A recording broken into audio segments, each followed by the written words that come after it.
Try closing your eyes and allowing your imagination to take over. Envision yourself seated in a silent room in the dead of night. The gentle, erratic glow of a lone desk lamp casts shifting shadows on everything around you, rendering the scene as though it were suspended between the realms of the tangible and the ephemeral. In that fleeting moment, a question stirs within your soul. Amidst the countless enigmas of life, could it be that something lies concealed behind the delicate, almost transparent veil of what we call reality? It has been said that a mysterious door exists, a passage linking the world we inhabit to realms that defy human understanding. According to this thought, when our final breath escapes us, we are not met with an end, but rather with an entrance into a completely new chapter, a chapter in which fate and faith are intricately woven together. The narrative that follows tells the astonishing tale of a woman who, quite unexpectedly, found herself teetering on the razor's edge between life and death.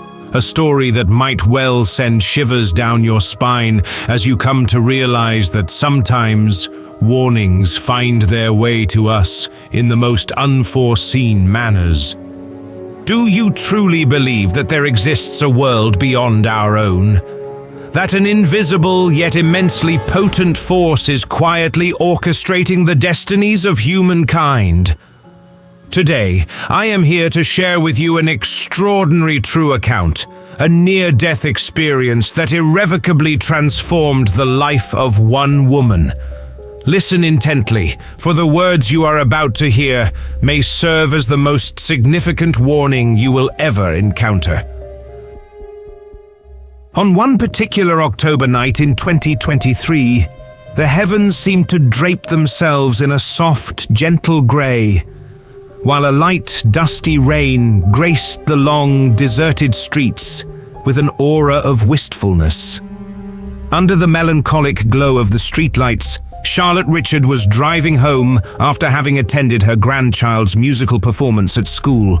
Her face was aglow with joy, and at times, as she idly sat at a red light, she found herself fondly recalling the radiant smile that had lit up her grandchild's face on stage. The dashboard clock, almost imperceptibly, flipped to 9:47 p.m. Each digit appeared to beat in synchrony with the pulse of time, quietly reminding her that the night was still young and that all was well. On those late hours, the city streets were nearly void of vehicles. The sweeping beams of headlights traced across scattered puddles on the road, creating ephemeral, dancing reflections reminiscent of a mesmerizing abstract painting.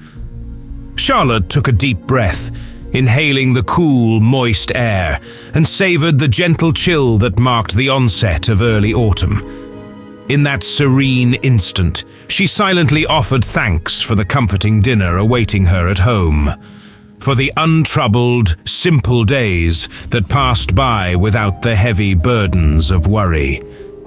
In that quiet interlude, she felt a profound happiness, a lightness that made it seem as though she had momentarily shed the weight of all her worldly concerns. Then, without any warning, the tranquility was brutally shattered. A sudden, excruciating pain shot through Charlotte's chest as if struck by a bolt of lightning. Cold sweat began to pour down her body as her vision dimmed, and her breaths grew shallow and rapid, barely enough for her to emit a silent, stifled cry into the oppressive night. In a state of unconsciousness, her grip on the steering wheel slackened, and the car careened wildly out of control. The world around her became a blur, a disorienting mix of quivering shadows and streaks of light from the street lamps, which now appeared as ghostly ribbons dancing in the periphery of her vision. In that surreal moment, time itself seemed to slow to a cruel crawl, each heartbeat pounding in her ears before, in a heartbeat, coming to an abrupt, unsettling standstill. Then, as suddenly as it had all begun, the light in front of her vanished, plunging her into an abyss of dense, almost tangible darkness, a darkness so cold and foreboding that it sent tremors through her very being. In that disorienting in-between moment, Charlotte became aware that something far greater than the immediate circumstances was unfolding. It was as though a faint metallic clink resonated in the air, an otherworldly sound that seemed to unlock an invisible door. What happened next was almost beyond comprehension.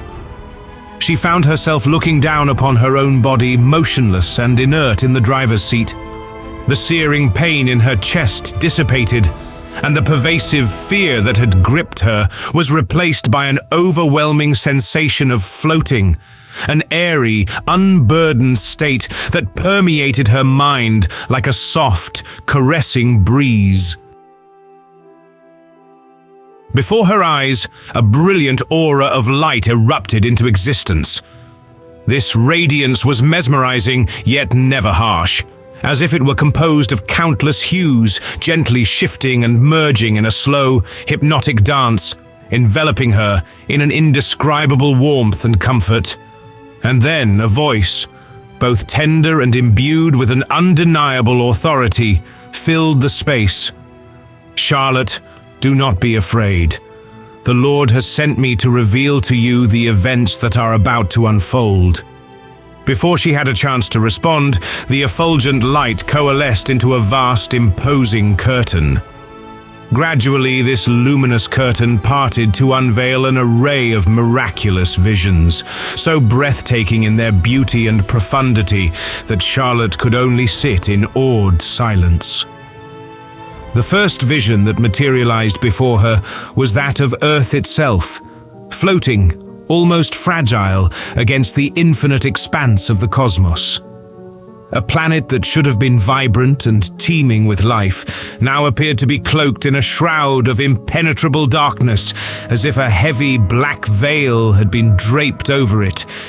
Yet against this somber backdrop, tiny points of light still flickered, faint and intermittent, like distant stars struggling to shine in the overwhelming gloom. A celestial voice, gentle yet piercing, whispered in her ear. "Those are the souls who persist in prayer, the people whose fervent faith continues to burn even in the darkest of times. But around them, the world is gradually succumbing to a chill, an ever-deepening cold." In an instant, the scene shifted once more, transporting Charlotte into the heart of a densely packed church. The congregants were dressed in their finest attire, clutching sacred texts in their hands, yet the atmosphere was marred by a pervasive dullness and listlessness. The sounds of their prayers filled the space, but they seemed to be recitations devoid of genuine emotion, a hollow performance rather than a heartfelt dialogue with the divine. Deep within her, Charlotte felt a swelling sorrow as the angel continued. "Many of these congregations are merely actors on a stage, performing a ritualistic religious play. They offer worship with their lips, yet their hearts have grown distant and cold, far removed from my presence."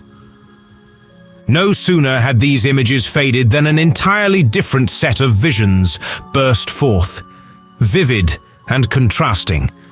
Charlotte saw a group of young people kneeling in the middle of a bustling street, their faces buried in their hands as silent tears streamed down, their lips murmuring fervent prayers as if they sensed a stirring divine power awakening deep within their souls. In another scene, inside a brightly lit corner of an office, a few employees paused from their hectic work, gathering close and resting their hands on one another's shoulders as tears welled in their eyes, united in a prayer for solace and guidance. The angel's voice resonated once again. A profound awakening is on the horizon, not one crafted by human hands, but one instigated by the power of the Holy Spirit. In an age where materialism has led many astray, it is precisely these raw, unfiltered moments that will reawaken them, drawing them back to the essence of true life. The visions then took a disconcerting turn. Charlotte found herself confronted with a world awash in modern technology. Screens flickering relentlessly, their bright displays competing for attention, and an unending stream of information rushing by so rapidly that it nearly stifled the senses. Amidst this digital cacophony, a man sat hunched over his computer, his eyes darting anxiously as he scoured a barrage of disjointed news reports. He appeared visibly terrified, trapped in a maze of conflicting truths and blatant falsehoods. The angel's tone turned somber as he intoned, "Technology is a double-edged sword. It has the power to unite humanity, yet it can just as easily lead us astray, distorting truth and manipulating our perceptions until the original flame of faith is all but extinguished." As the kaleidoscope of visions continued, Charlotte witnessed the plight of many steadfast believers, individuals whose loyalty to their spiritual convictions had rendered them outcasts in a society increasingly indifferent to true faith. In one heartrending scene, a young woman was dismissed from her job simply because she refused to renounce her beliefs. Her friends gradually distanced themselves, labeling her as peculiar and eccentric. Yet, even in the depths of such suffering, a remarkable, almost miraculous strength emerged. Small, intimate communities began to form all around the globe, gathering to listen to the sacred word, to share in their collective faith, and to offer solace and support to one another. These groups had moved beyond the confines of rigid, formal religious institutions, choosing instead to live authentically according to a sincere, heartfelt faith, as if each were a bearer of a radiant torch in a darkened world. Gradually, the myriad images began to merge into a series of warm, unifying scenes. Across various humble homes, families were seen coming together to share dinner and to read passages from the Bible, their conversations imbued with love and gentle wisdom. Parents took great care in instilling lessons of compassion and reverence for the Almighty in their children. In parks and communal spaces, groups of young friends, freed from the constraints of a busy day's obligations, gathered to exchange quiet words of prayer and encouragement. It seemed as though the embers of faith, which had at times appeared to be on the verge of dying out, had been rekindled into a vibrant, blazing fire, its warmth and light spreading far and wide. Throughout these stirring scenes, the angel reminded Charlotte of a vital truth. Only those who earnestly seek and truly listen to the divine call will be able to awaken amidst the rapidly spreading deceptions of the world. The vision of a better, more just world is not merely an empty promise. It is being actualized by genuine, upright individuals everywhere. Politicians who tirelessly fight for justice, entrepreneurs who steadfastly adhere to their moral convictions, and educators who dedicate themselves to imparting true values to their students. All of these unsung heroes are quietly sowing the seeds of goodness, preparing for an inevitable, transformative confrontation that looms on the horizon. And through their unyielding efforts, a renewed hope is being nurtured, a hope that promises a revival, a resurgence of truth in every heart that yearns for it. At last, as the luminous visions began to recede and fade into a gentle twilight, the angel's solemn visage emerged once more to deliver a final, urgent message. Go forth and warn them. Let everyone know that they must prepare, for time is running perilously short." These words, echoing like a powerful, invigorating gust of wind through the very depths of Charlotte's soul, reverberated within her, until, as suddenly as it had all begun, a profound darkness swept over her, pulling her back into the confines of the waking world. Charlotte awoke with a start on a hospital bed, her heart pounding wildly as though it might shatter at any moment. Around her, a team of astonished doctors and nurses looked on, struggling to explain that her heart had ceased beating for a full 13 minutes. A miraculous revival that defied conventional medical explanation. Yet Charlotte knew deep in her core that she had experienced something far beyond the mere cessation and subsequent resumption of bodily functions. She had borne witness to a realm that transcended the ordinary, a realm filled with visions and voices that conveyed a singular, compelling mission: to warn the world of what lies ahead. From that fateful day onward, Charlotte's life irrevocably changed course. She became imbued with an unshakable conviction that the extraordinary experiences she had witnessed were no mere figments of a dying mind. Every word spoken by the angel, every vivid image that replayed in her memory, drove her with an ever-growing urgency to speak out.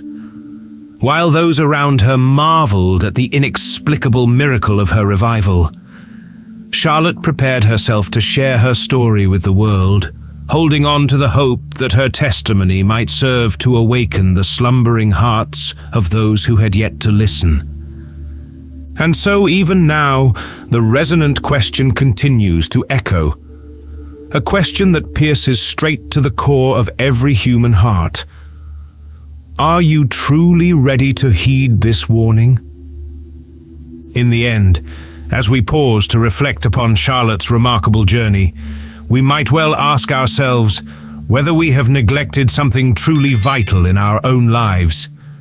Amid the frenetic pace and chaotic clamor of modern existence, it is all too easy to overlook the subtle, profound warnings that emerge from extraordinary experiences.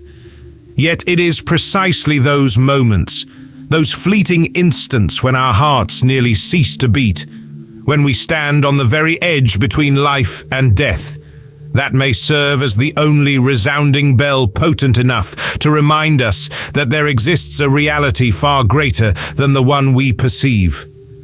Perhaps, in those final, fragile moments, lies our last chance to prepare for an encounter with mysteries beyond our wildest imaginings. If you feel that this story carries an important and meaningful message, please take a moment to click the like button and share it with others. In doing so, you may help spread this vital message of awakening, giving others the opportunity to find the warning they so desperately need. And perhaps in doing so, you might just help save not only a single soul, but an entire future.